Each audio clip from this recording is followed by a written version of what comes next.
Hello friends, ഇന്ന് നമ്മൾ fried റൈസിൻ്റെ റെസിപ്പി ആയിട്ടാണ് എത്തിയിട്ടുള്ളത്.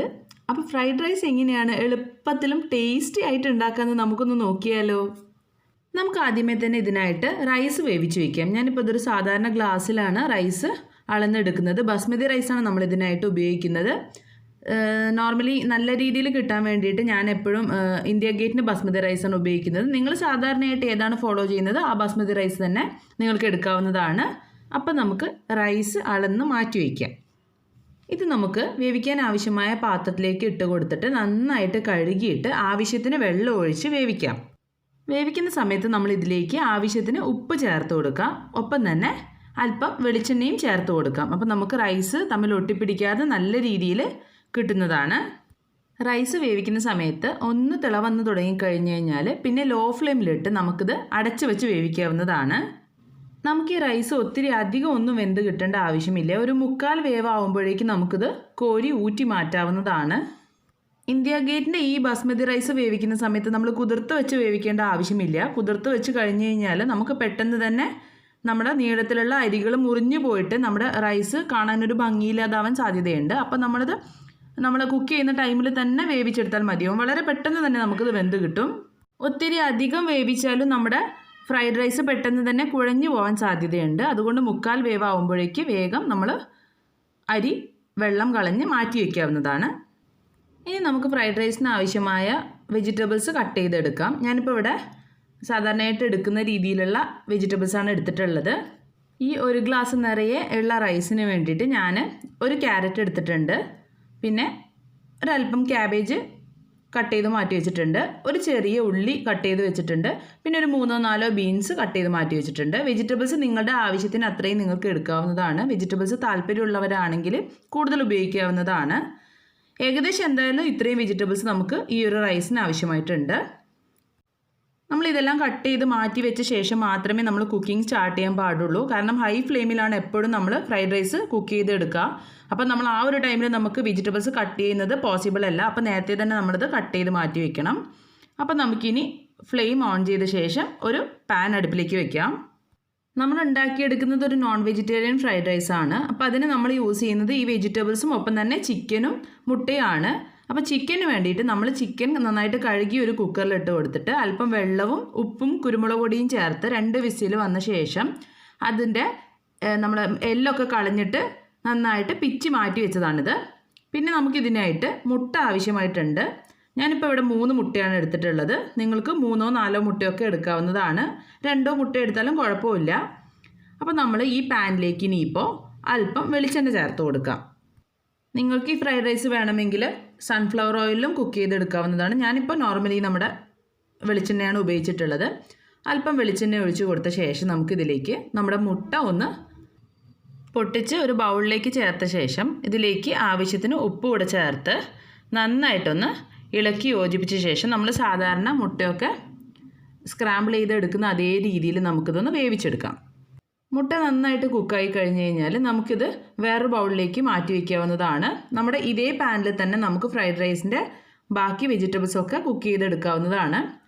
എല്ലാവരും സ്കിപ്പ് ചെയ്യാതെ വീഡിയോ മുഴുവനായിട്ട് കാണണം കേട്ടോ. അപ്പോഴാണ് ഞങ്ങൾ തരുന്ന സ്പെഷ്യൽ ടിപ്സൊക്കെ നിങ്ങൾക്ക് മനസ്സിലാക്കുവാൻ സാധിക്കുകയുള്ളൂ. അപ്പോൾ നമ്മുടെ മുട്ട നന്നായിട്ട് വെന്ത് വന്നിട്ടുണ്ട്. നമുക്കിതൊക്കെ കോരി മാറ്റാം. ഈ പാനിലേക്ക് അല്പം വെളിച്ചെണ്ണ ഒഴിച്ച് കൊടുത്ത ശേഷം നമുക്കിതിലേക്ക് ഒരു 5-6 വെളുത്തുള്ളി അരിഞ്ഞത് ചേർത്ത് കൊടുക്കാം. വെളുത്തുള്ളി ഒന്ന് നന്നായിട്ട് വഴറ്റിയെടുത്ത് നല്ല രീതിയിൽ മൂത്ത് വരുമ്പോഴേക്ക് നമുക്കിതിലേക്ക് വെജിറ്റബിൾസ് ഓരോന്നായിട്ട് ആഡ് ചെയ്ത് കൊടുക്കാം. ഞാനിപ്പോൾ ഇതിലേക്ക് ആദ്യമായിട്ട് ഉള്ളിയാണ് ചേർത്ത് കൊടുക്കുന്നത്. ഉള്ളി ചേർത്ത് നന്നായിട്ട് വഴറ്റിയെടുക്കാം. നമ്മൾ ഓരോരോ വെജിറ്റബിൾസ് ചേർത്ത് വഴറ്റിയെടുക്കേണ്ട ആവശ്യമൊന്നുമില്ല. എല്ലാം തന്നെ നമുക്ക് വളരെ പെട്ടെന്ന് കുക്ക് ചെയ്തെടുക്കാവുന്നതാണ്. നമ്മളിത് കുക്ക് ചെയ്യുന്ന സമയത്ത് ഹൈ ഫ്ലെയിമിൽ വെച്ചിട്ട് കുക്ക് ചെയ്യാനായിട്ട് ശ്രദ്ധിക്കണം. ഹൈ ഫ്ലെയിമിൽ വെച്ചിട്ട് വളരെ പെട്ടെന്ന് തന്നെ ഇളക്കി വേവിച്ചെടുക്കേണ്ടതാണ്. ഇത് ഒരു സാധാരണ റെസ്റ്റോറൻറ്റ് സ്റ്റൈൽ ഫ്രൈഡ് റൈസ് എന്ന് നമുക്കിതിന് പറയാൻ സാധിക്കില്ല. എന്നാൽ റെസ്റ്റോറൻറ്റ് ഫ്രൈഡ് റൈസിനേക്കാളും ഒത്തിരി ടേസ്റ്റുള്ള ഒരു ഫ്രൈഡ് റൈസാണ്. അപ്പോൾ നിങ്ങൾക്ക് ഇതേ രീതിയിൽ ഫോളോ ചെയ്താൽ തീർച്ചയായിട്ടും നല്ല ടേസ്റ്റുള്ള ഫ്രൈഡ് റൈസ് ഉണ്ടാക്കിയെടുക്കാവുന്നതാണ്. നമ്മളിതിലേക്ക് ആവശ്യത്തിന് ഉപ്പ് കൂടെ ചേർത്ത് കൊടുത്തിട്ടുണ്ട്. ഉപ്പ് ചേർത്ത് കൊടുക്കുന്ന സമയത്ത് വളരെയധികം ശ്രദ്ധിക്കണം. നമ്മൾ ഓൾറെഡി മുട്ടയിലും ഉപ്പ് ചേർത്തിട്ടുണ്ട്. ചിക്കൻ വേവിക്കുന്ന സമയത്ത് ഉപ്പ് ചേർത്തിട്ടുണ്ട്. അതുകൊണ്ട് ആവശ്യത്തിന് ഉപ്പ് മാത്രമേ ചേർത്ത് കൊടുക്കേണ്ടതുള്ളൂ. കൂടാതെ നമ്മുടെ സോയ സോസൊക്കെ ചേർക്കുന്ന സമയത്ത് അതിലും ഉപ്പ് അടങ്ങിയിട്ടുണ്ട്. അപ്പോൾ വളരെ ശ്രദ്ധിച്ച് വേണം നമ്മൾ ഉപ്പ് ചേർത്ത് കൊടുക്കാനായിട്ട്. നന്നായിട്ട് ഇതൊന്ന് ഇളക്കി യോജിപ്പിച്ച ശേഷം നിങ്ങൾക്ക് സാധാരണ രീതിയിൽ ഫ്രൈ ചെയ്തിട്ടാണ് ഫ്രൈഡ് റൈസ് വെക്കേണ്ടതെങ്കിൽ ഈ ഒരു അവസ്ഥയിൽ തന്നെ നിങ്ങളൊന്ന് കുക്ക് ചെയ്തെടുത്തിട്ട് നിങ്ങൾക്ക് ഫ്രൈഡ് റൈസ് ഉണ്ടാക്കിയെടുക്കാവുന്നതാണ്. അല്ലാതെ ചെയ്യാനുള്ളൊരു ടിപ്പാണ് ഞാൻ നിങ്ങൾക്ക് പറഞ്ഞു തരുന്നത്. ഇതൊരു സ്പെഷ്യൽ ടിപ്പാണ്. നമ്മൾ നേരത്തെ ചിക്കൻ വേവിച്ച് വെച്ചിരിക്കുന്ന വെള്ളമില്ലേ, നമ്മൾ ഉപ്പും കുരുമുളക് പൊടിയും ചേർത്ത് വെച്ചിരിക്കുന്ന ചിക്കൻ വേവിച്ച വെള്ളം നമ്മൾ ഈ വെജിറ്റബിൾസിലേക്ക് ചേർത്ത് കൊടുത്തു കഴിഞ്ഞാൽ അടിപൊളി ടേസ്റ്റാണ് നമ്മൾ ഫ്രൈഡ് റൈസിന് കിട്ടുക. നിങ്ങൾ ഒരു തവണയെങ്കിലും ഇത്തരത്തിലൊന്ന് ചെയ്തു നോക്കൂ. പിന്നെ ഒരിക്കലും നിങ്ങൾ ഈ രീതിയിലല്ലാതെ ഫ്രൈഡ് റൈസ് ഉണ്ടാക്കുകയില്ല. അപ്പം അല്ലെങ്കിൽ നിങ്ങൾക്ക് ചിക്കൻ സ്റ്റോക്കും ഇതിനായിട്ട് ഉപയോഗിക്കാവുന്നതാണ്. നമ്മളിപ്പോൾ ഉണ്ടാക്കി വെച്ചിരിക്കുന്ന ഇതേ വെള്ളത്തിനാണ് നമ്മൾ സാധാരണ ചിക്കൻ സ്റ്റോക്ക് എന്ന് പറയുക. അല്ലെങ്കിൽ മാഗിയുടെ മാജിക് ക്യൂബ്സ് വെച്ചിട്ട് നമുക്ക് ഇതുപോലെ ചെയ്തെടുക്കാവുന്നതാണ്.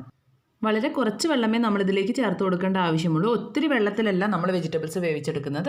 ഒന്ന് വഴന്ന് കിട്ടാൻ ആവശ്യമായ വെള്ളം മാത്രം മതിയാകും.